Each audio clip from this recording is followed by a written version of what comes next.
Good afternoon, everyone. Teachers, classmates, my group mates, good afternoon. So today, I'm going to present some facts about Jose Rizal. And it's not just fact, it is accurate. So I am John Marlon Z. Bustamante, your co-speaker, and I am Julian Rose Anpalak. And I am Ashley May Tonera. so we're going to start now. Good afternoon, everyone. So for today's video, we're going to say some facts about Jose Rizal. It's not just facts, but interesting and accurate facts. So the first fact is going to be read by Julian Palak. Me. So, Makamisa.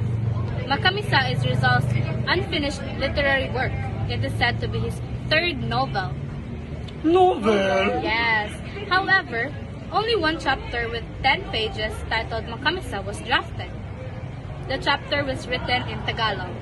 Tagalog. Yes, because he was Tagalog. So, the next one to read a fact about Rizal is Ashley. Please. So the second one is going to introduce the second fact is none other than Ashley Tonera. Treatment and Cure of the Bewitched.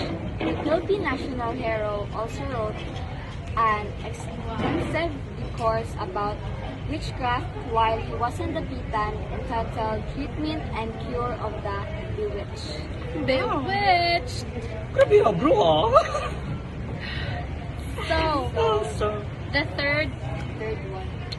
fact will be read by our very own John Marlon. Yes, none other Yeah. than me. So, the third one is, oh my god. Kumapit kayo because it's so interesting. My god, it's gonna be a bumpy ride. So, the third one is that he wrote two plays. Aside from his known works such as Noli Me Tangere, El Filibusterismo, Mi Ultimo Adios, and many more, he also wrote El Consejo de Ellos Dioses, which is the Council of the Gods. Sure, Council of the Gods. In 1879, Junto al Pasig, which is beside the Pasig, which was staged by the Academy of Spanish Literature members in 1880. Sure, dugayan na eh. 1880. And the Council of the Gods is an allegorical play, while besides the Pasig is a one-act zarzuela. Zarzuela.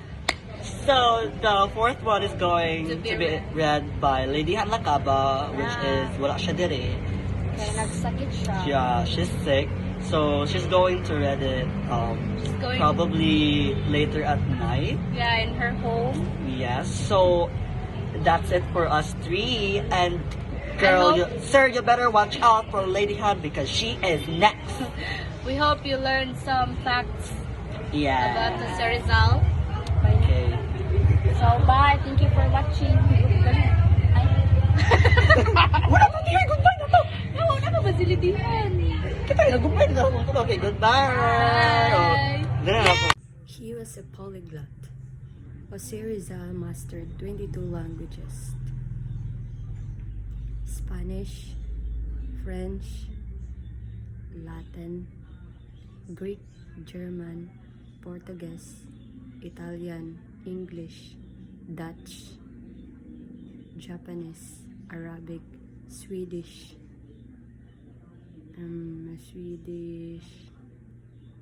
Russian, Chinese, Hebrew, and Sanskrit.